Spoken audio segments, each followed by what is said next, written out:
Graça e paz do Senhor Jesus. Boa tarde, muito bem-vindos. Nós vamos orar agora, ouvir o louvor, depois eu leio o texto e a gente começa a meditação desta tarde, amém? Participe comigo agora neste momento de oração, por favor. Bendito Deus e Pai, Deus de toda graça, Deus da nossa paz, Pai de nosso Senhor e Salvador Jesus Cristo, Príncipe da paz, aquele que vindo nos evangelizou a paz, aleluia.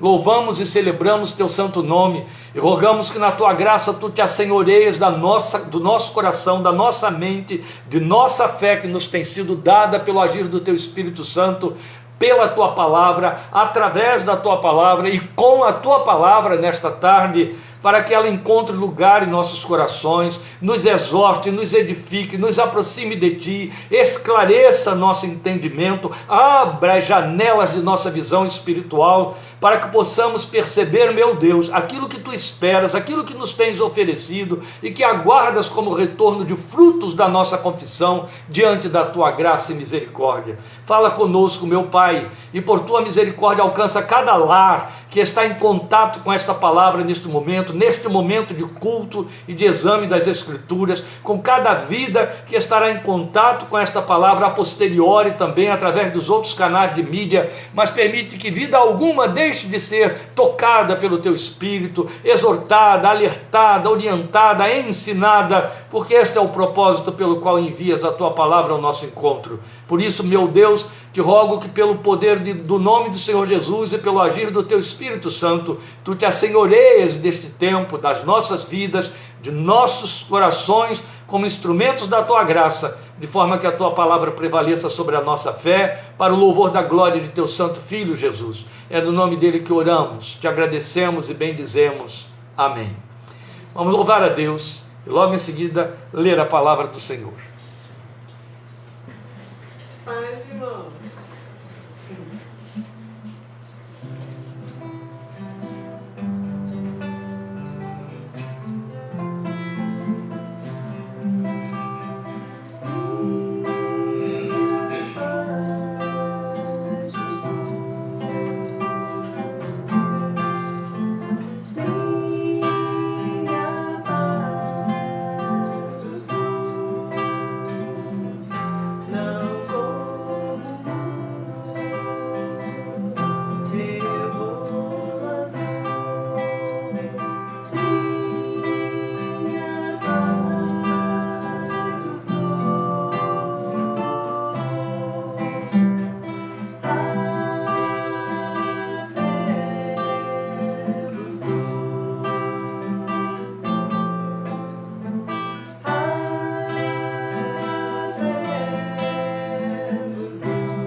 Gostoso, não é?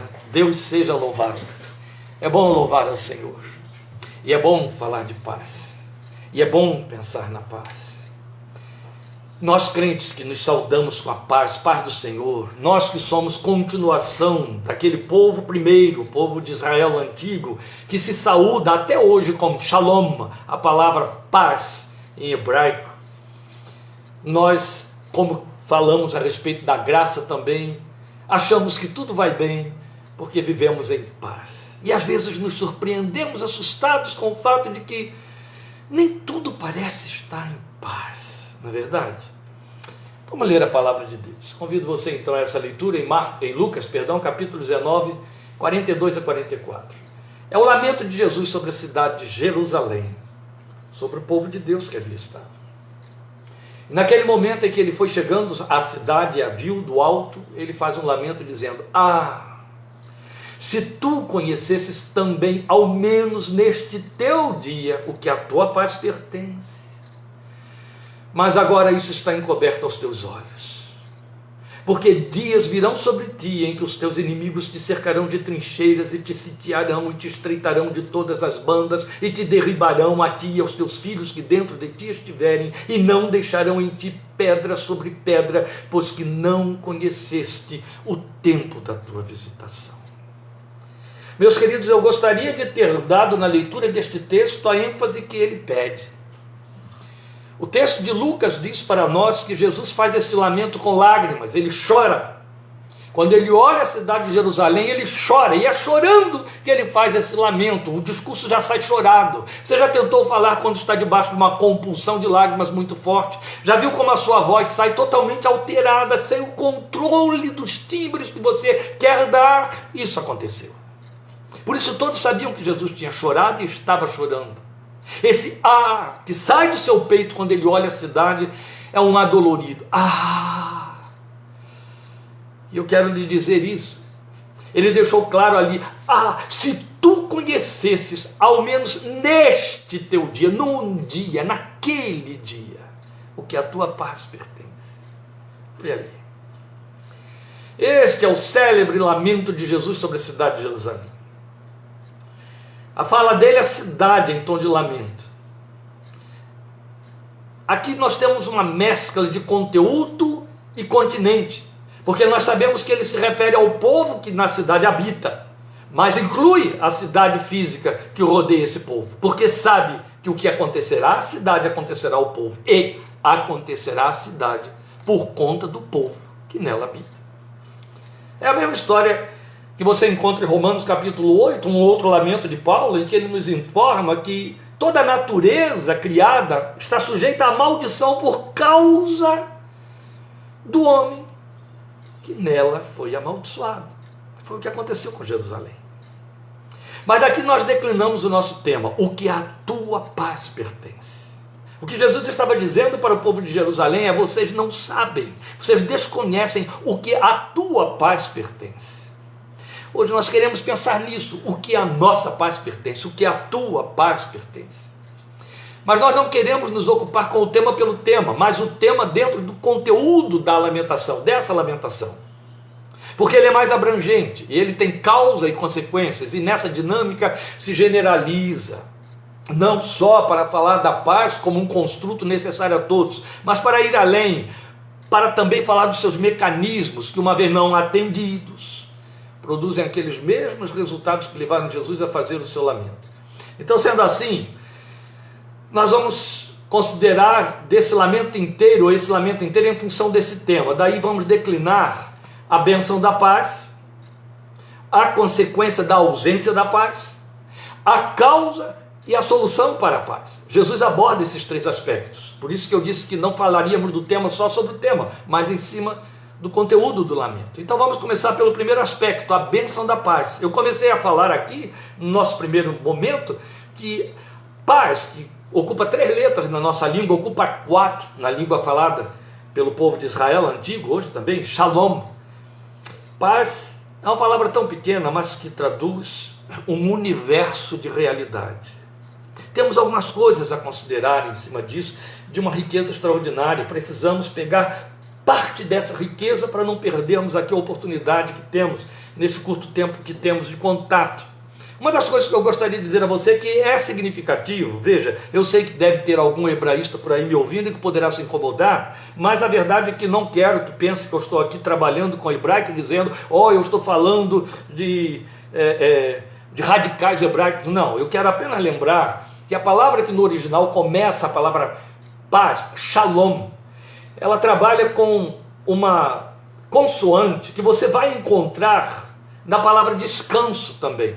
Shabat, que deu origem ao nosso sábado, mas também é a mesma consoante que começa a palavra que invoca o Deus de Israel. Durante milênios isso aconteceu e ainda acontece na boca do povo de Israel. Shema Israel, ouve, ó Israel. Shema, chamar, para falar de Deus que ouve, o Deus ouvido. Shamael, Samuel, que veio dar origem ao nome Samuel. Essas palavras todas iniciam, são tão bem-vindas, com essa consoante. Eu não estou falando de radical. Da mesma maneira como nós temos paz, da qual derivamos tantos outros derivativos que são simpáticos. Paz, pacificador, paciência, paciente. Lembra? Então, da mesma maneira como você tem da palavra graça, vários derivativos em português, todos eles alusivos à graça, gratidão, agradecido, graças e por aí. Isso é muito importante.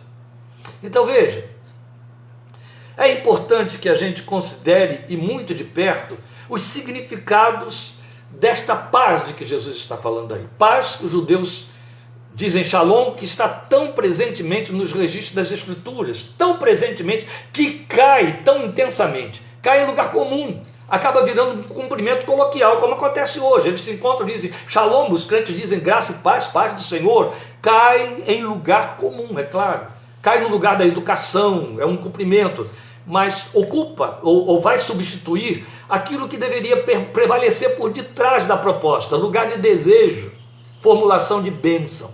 Entendeu? Deveria ser isso.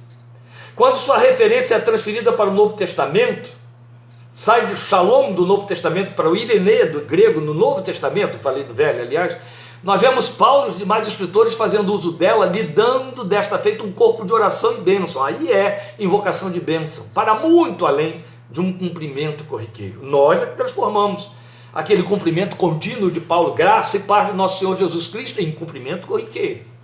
Mas quando Paulo introduz as suas cartas, fazendo esta evocação, graça e paz do nosso Senhor Jesus Cristo, isso vai para muito além de saudação. É desejo de bênção. É uma oração embutida, formulada desta maneira. De fato, o que ele deseja é paz. Da mesma maneira, como a cada vez que Jesus se manifestava, eu vou citar isso aqui de novo, quando havia algum encontro do espaço espiritual com o povo na terra, desde os anjos que fizeram a anunciação, a várias outras aparições do Filho de Deus, a primeira palavra que saía de suas bocas era paz. Paz seja convosco. Então é muito importante a gente atentar para o peso desse significado. Vai muito além de um cumprimento corriqueiro. Mas independentemente do lugar que ela ocupa culturalmente, é relevante como contínua mensagem do céu à terra. Por isso que eu citei aqui a comunicação angélica, lá nas Campinas de Belém, naqueles frequentes encontros entre Jesus e seus discípulos, mesmo quando havia aparições angélicas lá no Velho Testamento, a primeira palavra, o primeiro pronunciamento é paz seja convosco, paz seja contigo. Na boca de Jesus vai muito além de desejo e bênção. Assume o caráter de uma exortação do tipo, fiquem em paz, busquem sua paz, retornem para a paz. Quando os judeus da diáspora, os judeus que falavam a língua grega, eles diziam para alguém, vá em paz, o que eles estavam dizendo é, retorne para dentro da paz. Este era o significado, bonito, não é? Então tem mais do que cumprimento. É um desejo formulado de fato, tão premente e importante, que faz parte do querigma da proclamação do Evangelho, porque Jesus recomendou aos discípulos, não sei se vocês lembram, quando ele envia uma primeira missão, depois ele envia um novo grupo bem maior numa segunda missão, mas a cada vez, e especialmente na primeira, ele diz, quando vocês entrarem numa casa, vocês devem dizer, paz seja nesta casa. Então faria parte do núcleo da pregação, o querigma da mensagem. E aí ele abre uma janela enigmática quando ele acrescenta: se houver ali um filho da paz, ela repousará sobre ele, mas se não, voltará para vós. É evidente que isso tem conteúdo racional, não é meramente enigmático, porque vai significar que uma vida em paz recebe bem os que chegam em paz, mas se essa vida não estiver em paz, isto não significa que quem está em paz vai perdê-la, continua em paz a despeito do outro. É isso que Jesus está dizendo.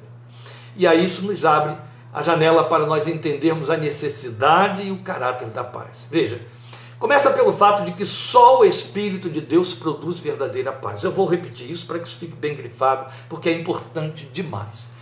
Só o Espírito de Deus produz verdadeira paz. Ela tem títulos característicos como a paz de Deus, Cristo que é a nossa paz, ou e de quanto significado isto se reveste, Cristo que é a nossa paz. Quer dizer, é o lugar para onde eu me refugio quando percebo que a minha paz está abalada, ou que parece ter desaparecido. Ele é a minha paz, é ali, é nele, na presença dele, que eu posso retornar à paz, retomar a paz, me cobrir de paz. Ele é a nossa paz. É isso que Paulo diz, mas ela tem um sentido teológico, espiritual profundo, porque significa que ele é o elo de paz entre nós e Deus, porque a paz tem tudo a ver com a nossa comunhão com Deus eterno. A palavra paz, ela significa do princípio, no meio e ao fim, comunhão com Deus. Significa paz entre os homens e Deus, paz entre Deus e os homens. Por isso os anjos fizeram essa comunicação para falar do nascimento do Filho de Deus em Belém. Eles disseram exatamente isso. Havia alegria no céu e paz na terra, porque Deus estava oferecendo paz aos homens, depondo as suas armas através do seu Filho. As armas que ele tinha contra nós na sua justiça, por causa do nosso pecado como seres humanos. A paz é decorrente de um conserto da vida humana com Deus em caráter pessoal. E se isso não acontece, jamais haverá paz pessoal, paz íntima. É o que diz Romanos 5,1, que é um texto clássico, que explica tudo a respeito da paz. Justificados, pois pela fé, temos paz com Deus por meio de nosso Senhor Jesus Cristo. Este foi o primeiro versículo que eu aprendi quando me converti ao Senhor Jesus. Ele me foi ensinado e me disseram que eu decorasse. Foi a primeira palavra da Bíblia que eu decorei como palavra bíblica para ser aprendida de cor. Justificados, pois pela fé, temos paz com Deus por meio de nosso Senhor Jesus Cristo. É Romanos 5,1. Billy Graham escreveu o seu primeiro e mais célebre livro com esse título, Paz com Deus, baseado nesse texto de Romanos 5,1. Quando o ser humano alcança paz com Deus, ele alcança paz íntima, paz de consciência, e aí se torna um pacificador como filho do Deus da paz. É o que está escrito nas bem-aventuranças, lembra disso? Jesus disse isso muito claramente: bem-aventurados os pacificadores, porque serão chamados filhos de Deus, pois Deus é o Deus da paz. Daí poder transferir paz a esse ser humano até com o seu pronunciamento. Paz seja com você, paz do Senhor, a graça e a paz do Senhor Jesus Cristo. A questão é que as pessoas, por desinformação e pela posse do construto no discurso popular, no discurso secular, confundiram paz com calma, com acertos, com alianças humanas, interpessoais, com barganhas, com acordos entre partes. Daí falar-se em tratados de paz, acordos de paz, etc. Não. Isto não é paz, nem define paz. É cessação de conflito. E ocorre num plano exclusivamente humano. Essa calma, em termos individuais, pode ser obtida via psicotrópicos, os famosos sossega-leão, ou mesmo o uso de bebidas alcoólicas e outras drogas para alguns. Há quem beba para ficar bem consigo mesmo, e é corriqueiro. Nós assistimos nos filmes que mostram muito população nórdica e os americanos e outros mais, as cenas em que, tendo um conflito, havendo uma má notícia, etc., o sujeito corre logo para encher um copo de alguma bebida alcoólica e bebe, vai ingerindo para se acalmar. Os que fumam, quando assustados, quando debaixo de um desafio, quando se sentem pressionados, ou então quando estão diante de uma ansiedade, ou mesmo de alegria, a primeira coisa que fazem é acender um cigarro. Há um condicionamento dos seus neurônios a esse psicotrópico que tem a pretensão de lhes dar calma. E aí a ignorância faz as pessoas confundirem paz com calma. Paz e calma sequer são sinônimas na revelação da palavra de Deus. De jeito nenhum. Isso vale também para os que fazem uso das outras drogas, como cannabis, crack, cocaína, etc. Mesmo que se excitem e etc., estão se excitando para substituir as convulsões internas. É só isso que está acontecendo ali. Lícitas ou ilícitas, todas elas são usadas em nome de uma mesma necessidade. Algo internamente vai mal e é necessário apaziguar com recurso externo. Algo não está sob meu absoluto controle, eu tento me controlar e eu vou tentar então abrandar com algum recurso externo. Esta é uma verdade difícil de ser suportada, mas continua sendo verdade. É a busca da calma, que nunca será paz. Mesmo porque, é bom que se diga, que paz é um construto eterno. Calma é curta, temporária, circunstancial. Dura o tempo que dura a circunstância ou o efeito do que foi sossegado. A expressão mais eloquente da calma é o cemitério. Pode ter certeza disso. Eu não conheço nenhum cemitério que não traga o construto paz à sua identificação. Parque da Paz, Jardim da Paz e outros semelhantes. E não estou brincando. É para você perceber aonde o povo, o homem, o ser humano, no seu entendimento, reduziu o conceito de paz, a calma. De fato, se você quer um lugar de absoluta calma, vá para um cemitério, fique lá. Passeie por lá, ore lá, leia lá, absoluta calma. Do contrário, seria exagero da palavra de Deus afirmar: e a paz de Deus que excede todo entendimento guardará, este é o verbo, guardará o coração e a mente de vocês em Cristo Jesus, é o texto de Filipenses 4:7.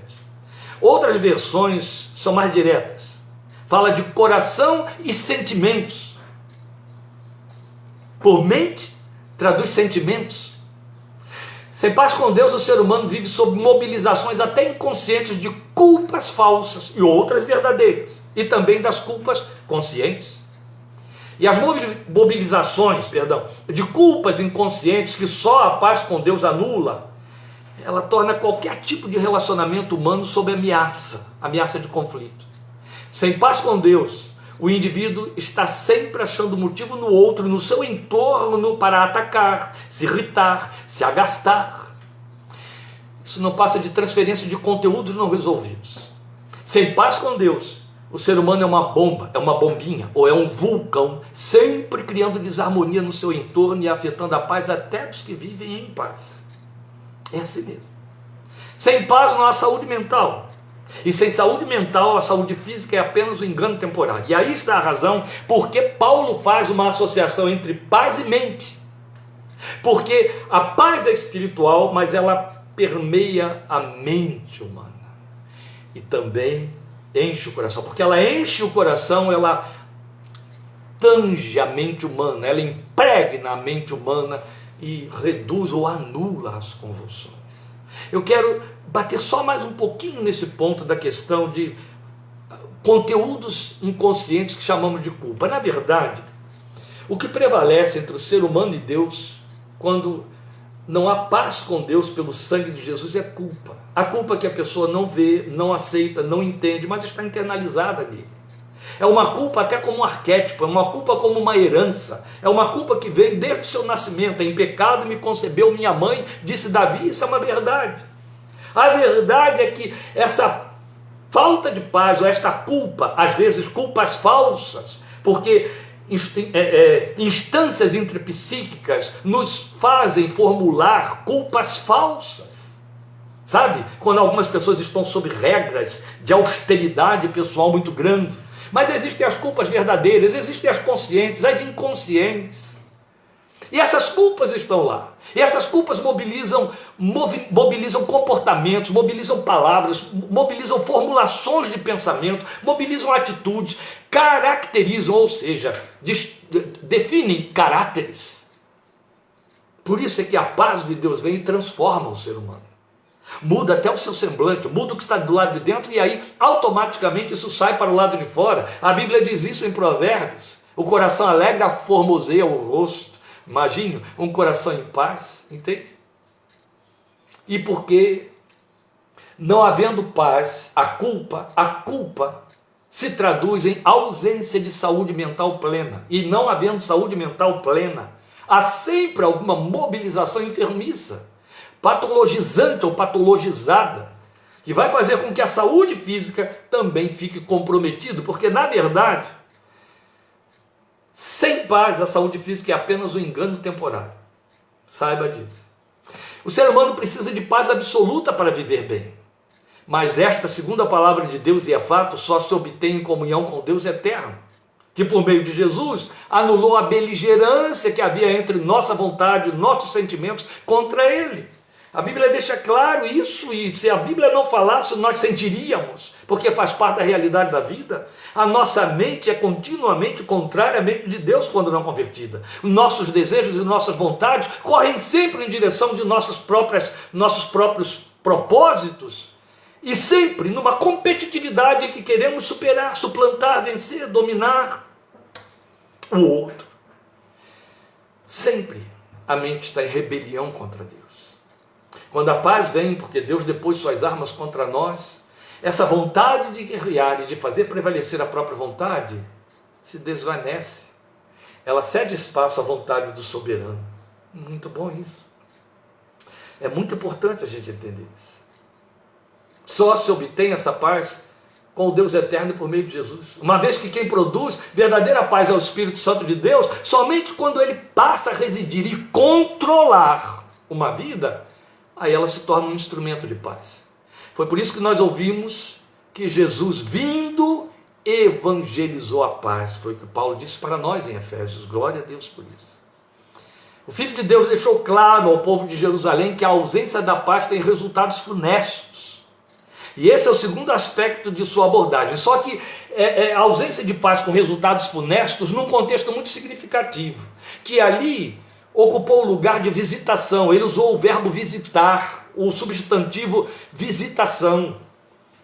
Jesus deixou claro que eles perderam a oportunidade de ter paz, o que pertencia à sua paz, porque não reconheceram aquele momento, a oportunidade em que foram visitados. É sempre por aí. Quando abrimos mão de uma palavra curadora, de uma palavra libertadora, transformadora, exortativa, quando renunciamos àquilo que pode fazer um conserto entre nós e Deus, eu não estou falando de conversão, estou falando para a igreja, o crente, acontece conosco, um momento de uma visitação específica de Deus, que conhece o nosso interior. Lembremos, né? Nosso coração é desesperadamente perverso. Os resultados dessa falta de perda de oportunidade dessa visitação podem ser muito funestos, como aconteceu com Jerusalém. E é então que a gente pensa no segundo aspecto que Jesus abordou no seu lamento, quando ele fala da ausência da paz, num tom profético. Mas ele vai mostrar as consequências da ausência da paz. Veja, no que dizia respeito a Jerusalém, aquilo que se nos afigurou como uma profecia, e é o que nos afigurou como uma profecia, que efetivamente se cumpre ainda ao longo já de mais de 2.000 anos na vida dos filhos de Jacó. E tem eventos históricos marcantes, cumprindo-se de forma literal, desde o ano 70 da nossa era, essa profecia. Na verdade, aquilo mesmo tem característica de consequência mais do que profética, daí ser generalizada em seus efeitos, daí a pertinência com que podemos fazer uso disso e trazer para dentro da nossa realidade, da nossa espiritualidade, e não deixar apenas como um discurso histórico 2.000 anos atrás sobre a cidade de Jerusalém. Nos pertence a todos os homens, a todo ser humano na relação com Deus. Se se abre mão do momento da visitação e se abre mão do que pertence à paz, os resultados podem não ser muito simpáticos, muito agradáveis. No que concerne a uma cidade, significa destruição física. Pelo menos foi ali o que aconteceu com Jerusalém. Significou deslocamento, tudo isso está embutido naquele discurso profético, naquele lamento profético de Jesus, não é? E daí o sofrimento decorrente sobre a sua população. Mas esses eventos têm seus correlatos na história pessoal dos que vivem sem paz. É o que nós poderíamos chamar de aplicativos, as correlações. No entanto, vale pontuar que a cidade, que era continente, ela sofreu as consequências da falta de paz do seu conteúdo, o povo que nela estava. Então vale igual relação para o indivíduo sem paz. Todo o seu ambiente é afetado por ele ou por ela. O que aconteceu com Jerusalém é que todos foram afetados, a cidade foi toda afetada pelo seu conteúdo, pelo povo que lá estava sem paz. E é o que estamos dizendo aqui, que de forma generalizada é o que ocorre. Quando um elemento vive sem paz, o seu entorno é afetado por sua falta de paz. É um fenômeno inevitável. Um lar erguido sem os fundamentos da paz com Deus, e que assim se conserve, é candidato a ter seus muros de sustentação derrubados, tal como Jesus falou lá a respeito de Jerusalém. Teus muros serão derrubados. Quantas vezes isso acontece, meus queridos? Não é verdade? Quantos são os lares cujos muros já caíram há muito tempo? E não apenas a nível da aliança em si, mas muros de limites morais também, na criação dos filhos, na preservação de valores absolutos, os muros foram-se. E aí, cumprindo o Salmo 80, o javali da terra veio, entrou, devastou, pastou lá dentro, não é assim? O javali nos faz pensar em porcos. Alguém escreveu um livro sobre isso, porcos na sala. Uma vida sem paz com Deus está sujeita a desabar quando vem as vicissitudes que acometem a todos. Ela desaba, não fica em pé. Porque as vicissitudes vêm, e elas vêm aos que têm e aos que não têm paz. Basta lembrar a parábola de Jesus sobre as duas casas construídas. Lembram? Uma teve seus alicerces lançados sobre uma rocha e a outra sobre a areia. O vento, a tempestade foram os mesmos contra as duas casas, mas só a da rocha ficou em pé. Os ventos e a tempestade foram os mesmos sobre as duas casas. As vicissitudes são as mesmas. Estamos debaixo aí de uma tempestade chamada pandemia, Covid-19, agora com uma segunda mutação mais grave. São tempestades batendo sobre casas que estão fundadas sobre rocha ou sobre alicerces. Não falo da aquisição dos efeitos ou dos sintomas.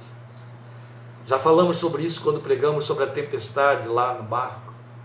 Eu falo sobre a resposta que damos aos acometimentos. As angústias, ansiedades, tristezas, lutos, desastres, vicissitudes em geral acometem a todos de igual maneira. Jesus deixou isso claro, falando para a igreja: no mundo vocês terão aflições. Mas o que mais ele disse? Tenham boa alma, tenham bom ânimo. Eu venci o mundo. Glória ao seu nome. Mas em meio ao caos, só fica de pé aquele e aquela que estão em paz com Deus, porque a paz de Deus, voltando a lembrar o texto de Filipenses 4:7, excede todo o entendimento.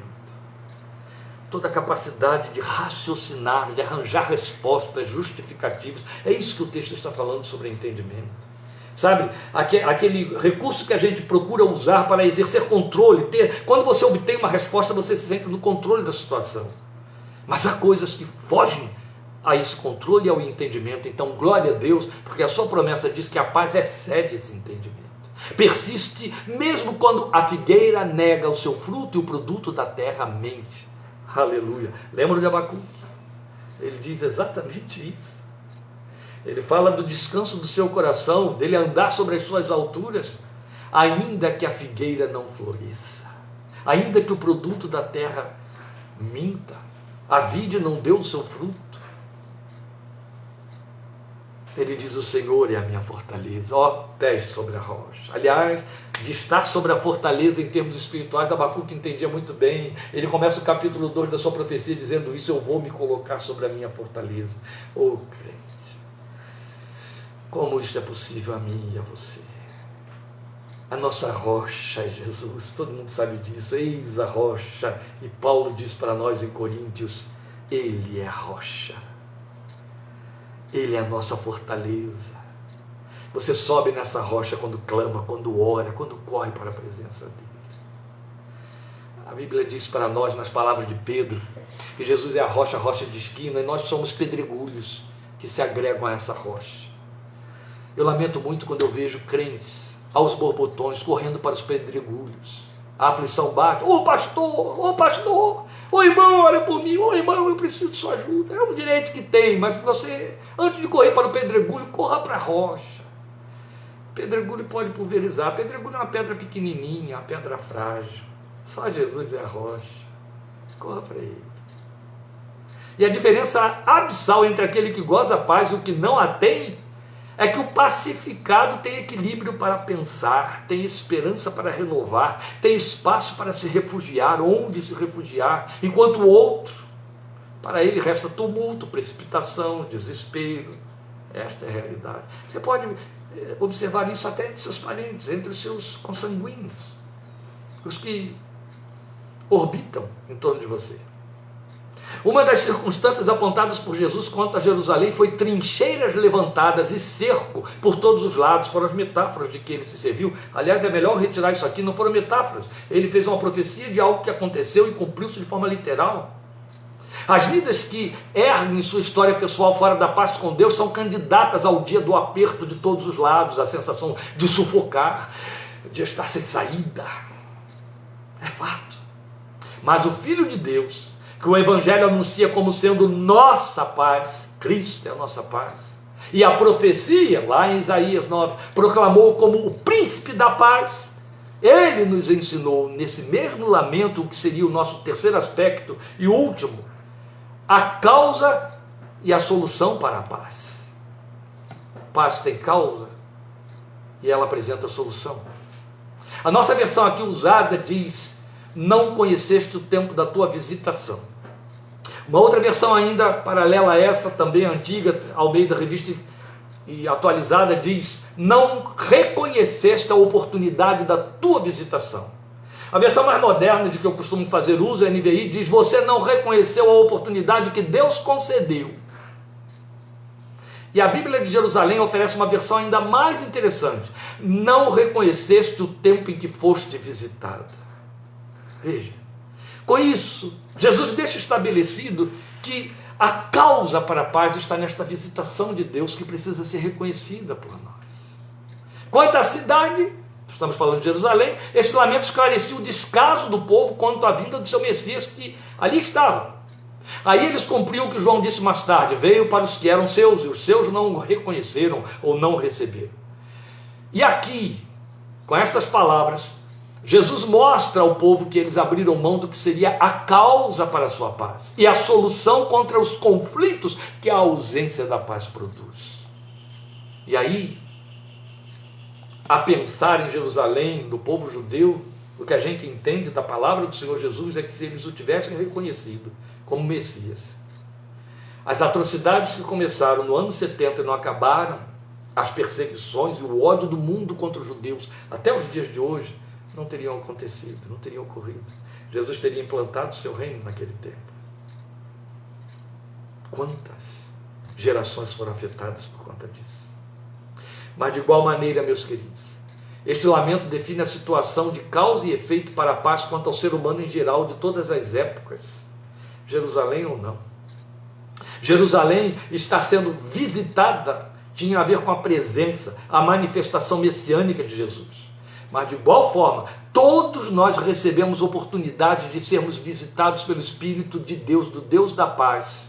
E grande parte das vezes, tal como Jerusalém, que não conseguiu ver no carpinteiro despojado de Nazaré o seu Messias, as formas do Espírito de Deus nos visitar ficam encobertas aos olhos daqueles que não querem ver ou que esperam que isso aconteça na forma de fenômenos extraordinários, como os próprios judeus na época esperavam um Messias político, poderoso, cheio de autoridade, de decreto, sentado num trono, num palácio real.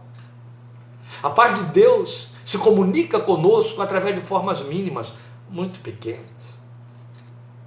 E se não percebemos, perdemos a oportunidade da nossa visitação. As formas são leves e suaves, maior parte das vezes. Uma palavra cantada, pregada, lida, uma mensagem enviada, uma visita de um amigo cristão, uma intervenção socorrista, um conselho em nome do Senhor. São tantas e tão variadas formas, e Deus se serve de cada uma delas. E o coração voltado para o egoísmo, ou para o imediatismo, ou para as suas próprias paixões, deixa passar a oportunidade da visitação, perde a conquista da paz. Às vezes uma palavra de advertência, uma palavra de exortação: não, não é bom, é melhor não. Ali estava a oportunidade da paz, que se deixa passar, a intervenção de Deus, que se deixa passar. E aí incorremos no mesmo erro de Jerusalém, não reconhecemos a oportunidade da nossa visitação. Às vezes eu me pergunto se essa paz, se essa oportunidade de visitação que traz a paz, uma vez rejeitada, se ela volta para alguns. A Bíblia me diz que há alguns para quem ela jamais retorna, quando afirma: o homem, isso é generalizado, é uma construção genérica, o homem que muitas vezes repreendido endurece a cerviz, será quebrantado sem que haja cura. Qual é o tamanho de muitas vezes? Não sei, para Deus podem ser 2, 3, 5, não sei. A contabilidade não está do lado de cá, não está conosco. O homem que muitas vezes repreendido endurece a cerviz, será quebrantado sem que haja cura. Você já viu essa experiência na vida de seus filhos, lembra? Exortou 2, 3 vezes, não, e houve resistência, a consequência não se fez esperar. Aí depois você correu lá, chegou e disse: eu te avisei. Só que às vezes são coisas que não dá mais para corrigir. É o que acontece em termos espirituais. Deus estabelece um limite. Ele estabeleceu um limite para o povo de Canaã. Ainda a taça dos seus pecados não transbordou. Isso durou 430 anos, mas um dia transbordou. E aí perderam suas terras para Israel. Perderam mais do que isso. Deus estabelece um limite para as visitações que Ele nos faz para implantar a paz. Mas glória a Ele, glória a Deus, que Sua palavra nos autoriza e ordena a orarmos pela paz. Está escrito nos Salmos: orai pela paz de Jerusalém, mas tal proposta não fica confinada àquela cidade. Não, de jeito nenhum, graças a Deus que não. Jerusalém pode ser seu lar, pode ser a vida de seus filhos, pode ser a vida de seus amigos, o seu lugar de trabalho. Vale lembrar o que disse o Senhor através do profeta: orem pela paz da cidade para onde eu os fizer sair, porque na sua paz vocês terão paz. Glória a Deus. Existem alguns amigos que me chamavam até algum tempo atrás de cigano, porque por conta da natureza do meu ministério, eu me mudava muito. Só na cidade de Rio Claro eu me mudei 8 vezes no espaço de 6 anos. 8 vezes em 6 anos. Tenho amigos próximos que devem estar balançando assim com a cabeça, porque eles fizeram cada uma dessas minhas mudanças. Mas ao longo do ministério, meu Deus, eu mudei. Quando eu mudava dentro de um bairro, dentro de Rio Claro, ou quando eu mudava da cidade de Rio Claro, quando vim para Analândia, daqui para São José dos Campos, e São José dos Campos para Araras 2 vezes, e depois volta para Rio Claro, depois volta para Analândia. Minhas filhas se tornaram filhas de ciganos por conta disso. Eu lembrava sempre desse texto: ore pela paz da cidade para onde eu vos fizer transportar, para que na sua paz vocês tenham paz. Se existe uma coisa que caracterizou nossas entradas e saídas dessas vezes todas, e isso Lília testifica muito bem, e eu dou glória a Deus por isso, foi a leveza com que nós conseguíamos inscrever nossas filhas, matriculá-las nas escolas, e elas davam sequência aos seus cursos, eram bem-sucedidas, foram premiadas em cada uma das suas escolas. Glória a Deus!